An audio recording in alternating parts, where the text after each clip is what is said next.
আজকে আমার ভাইদের লাশের দায় ওরা দিতে হইব এদের কারণে আমরা সাধারণ জনগণ অনেক যুদ্ধ করি। এরা এত দেরিতে কেন আসে? এদের আমাদের জায়গাতে বেতন দিই, এদেরকে আমাদের জায়গাতে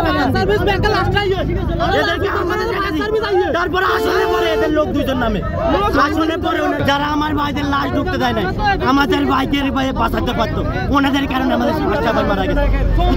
হসপিটালের কারণে আমাদের 5টা ভাই মারা গেছে। পূর্ব দিক থেকে একটা বাস আসছিল, তখন আমরা কলেজ মাঠে খেলতেছিলাম। কলেজ মাঠে খেলার সময় এখানে একটা বিকট আওয়াজ হয়।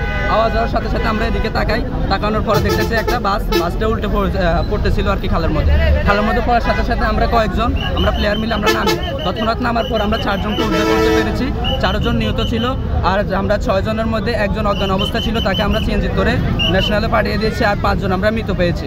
আর লাশ আমাদের যেটা মনে হইতেছিল মানুষ এখানে আরো ছিল, তা খালের সাথে মিশে গেছে।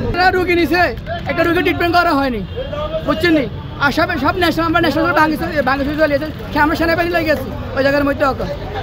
সেনাবাহিনী দেখছি, সেনাবাহিনী ফটো উড়ে নিয়ে এসেছে এজেন্সি লাগো ট্রিটমেন্ট নেন, কেউ নাই ট্রিটমেন্ট কত করবে এরা। আমরা তো এখন আমাদের রুগীগুলো নিচে মানে রিক্সায় করে সিএনজি করে নিচে এসএমকে হসপিটালে। একটার ফাঁকা কাটা গেছে, 3 জন মৃত, এদেরকে দেখেন। আর ফাঁকা কাটা ওইটার প্রাথমিক চিকিৎসা যেটা ওটাও দেয় না, রুগী ডাক্তার রুগীর আগে কোন দিকে চলে গেছে। ন্যাশনালে 3 জন নিচে ওখানে ওরা ভর্তি নেয় নাই, ওরা হার করাই দিচ্ছে।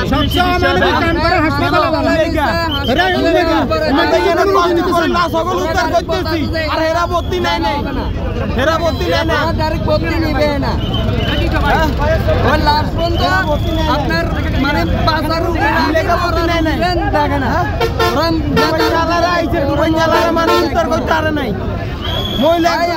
মহিলার জামা চলে মহিলাটা ডুবে চলে গেছে, উদ্ধার করতে আসছে। কয়জন মানুষ ডুবে নালারে উদ্ধার করছে, সব আমরা উদ্ধার করছি, সব আমরা উদ্ধার করছি।